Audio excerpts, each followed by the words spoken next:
Alright, so for day 2 of our trip, we are in Monaco and Monte Carlo. This tender port was absolutely insane.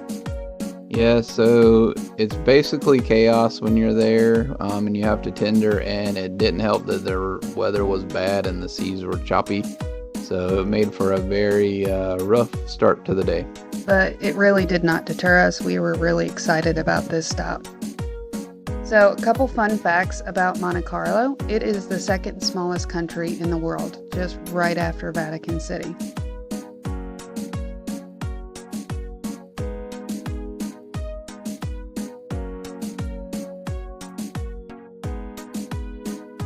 So the first thing we saw was Jacques Cousteau's Ocean Museum. It was a really cool museum. And there's also his yellow submarine is outside, and there's a lot of like controversy, not really controversy, but a lot of Beatles stuff around this, and it honestly it did not have an impact on the Beatles, and the Beatles did not have an impact on it. They were actually going on at the same time. So, just a pure coincidence is what I'm hearing. Just a coincidence. So, fun facts about the museum. It is actually built in 1910. Founded by Prince Albert I, and Jacques himself ran it as director for 30 years. I definitely want to come back and just wander through here because I love everything about the ocean and it looks like my cup of tea. I want to come back when it's raining less.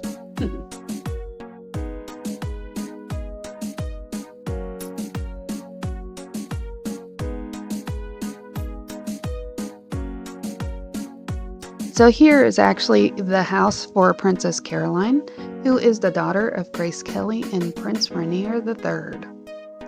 The royal flag was actually flying, which meant a royal family member was there.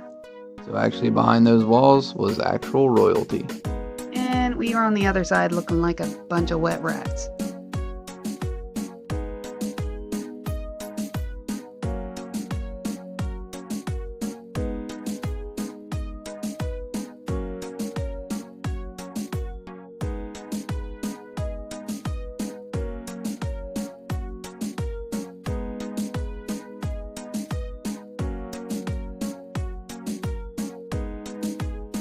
So as we walked past the gardens, we came across the Cathedral of Our Lady Immaculate.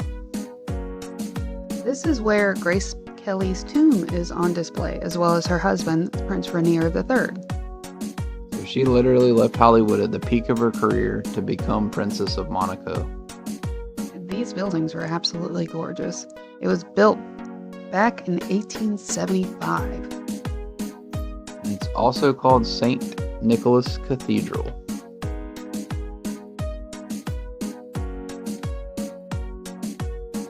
So this is a very famous road here. It's called the Rue Emile de Loth, and we walked down it toward the palace. Yes, it's the Princess Palace, and it's walking up to what they called Monaco-Ville, which is the old town. It's a medieval style roads with pathway, and it just goes straight to the harbor.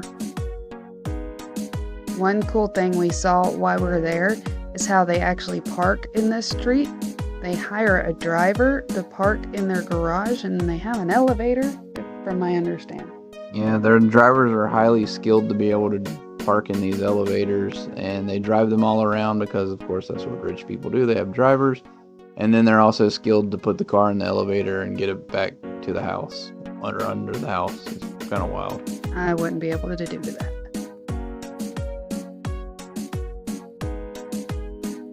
So we got to see what my wife wants to call as change of the guard, but it's actually not really changing of the guard. It's their military police. Well, basically it's their military. They do the policing and the military duties for the country because they're so small.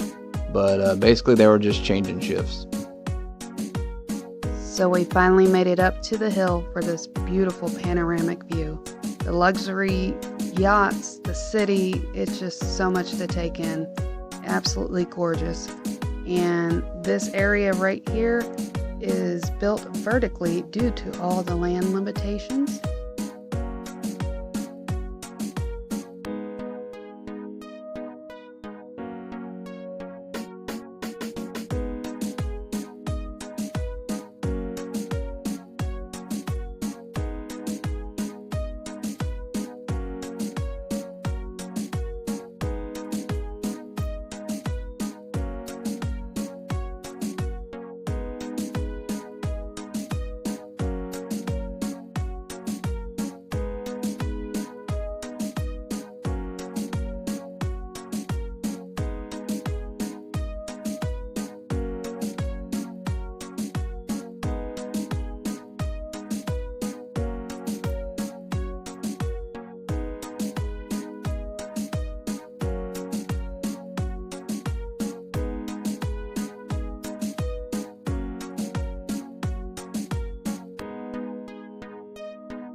So after leaving the palace and leaving Monaco, we headed toward Monte Carlo. We were still soaking wet. But we made our way to this beautiful, famous district known for so many wonderful things, including this gorgeous casino.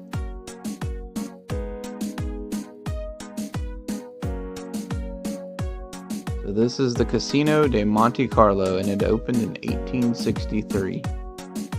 It was designed by Charles Grenier, an architect of the Paris of the Opera House as well. And then the gambling revenue helped Monaco avoid bankruptcy, and it basically saved Monaco financially. One thing we did find out is make sure you bring your passport, because you can go into the lobby and look around, but you can't actually get into the casino part without a passport, and I believe it was 17 to 20 pounds. Yeah, it was like 20 pounds to go in, and you can't gamble or do anything or go into the actual casino area without it.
So one of the fun things to do when you're, I guess, a kid growing up in Monaco or in Monte Carlo and you're super rich is to drive your car through there like we used to drive our cars up and down the boulevards on the beaches. But this one kid drove his Lamborghini through there about 20 times while we were there just showing off. The purple Lamborghini. Yeah. And one of the things I became obsessed with is they have these security ballards that pop up and down, and they're made out of like steel, but they sink down into the marble so they can pull all the expensive cars up and let all the rich people out to come in the casino. It was pretty cool. It was crazy. Everybody just taking pictures of cars. They were in awe of all these fancy cars. I guess I was too. And the multi-millionaires that were getting out of the cars, and billionaires probably.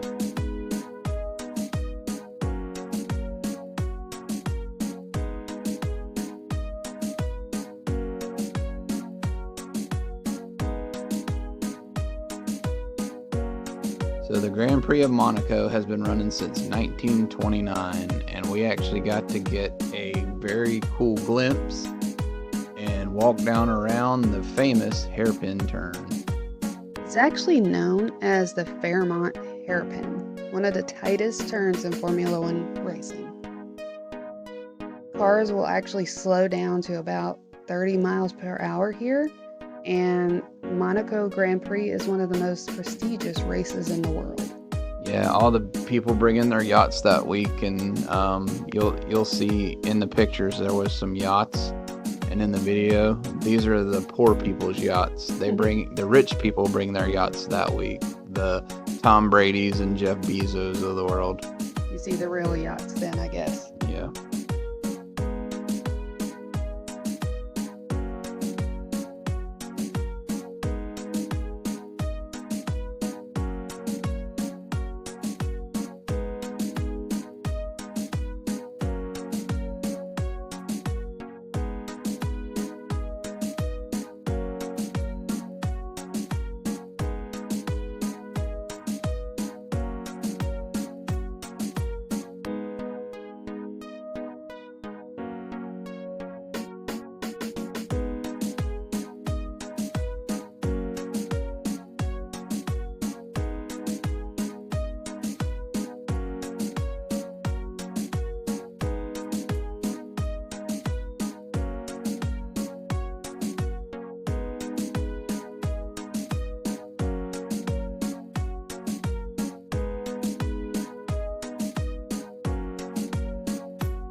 So in my past life, I must have been a brands girl because every time I come past amazing shops like these, I'm just in awe.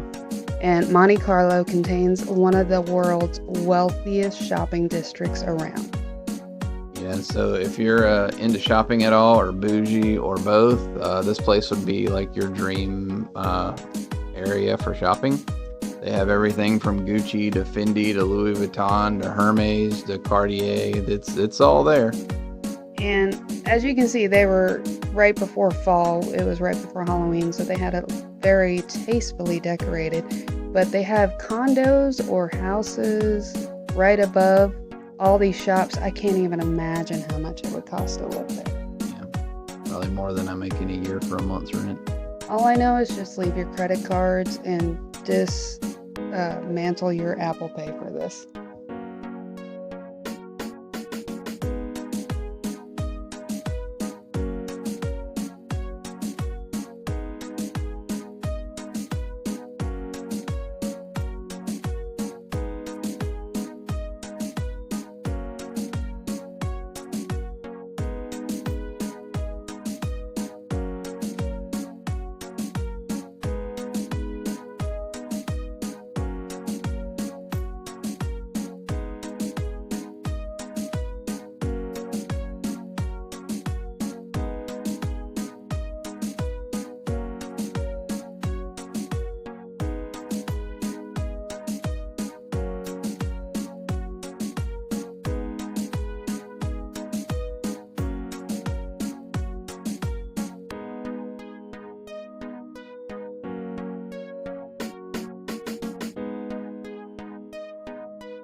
So my final thoughts on Monte Carlo is it's not just a place for men or women, it's for both. They have shopping, they have casinos, and they have, of course, the Formula One and all the car cool stuff there. There's something for everybody.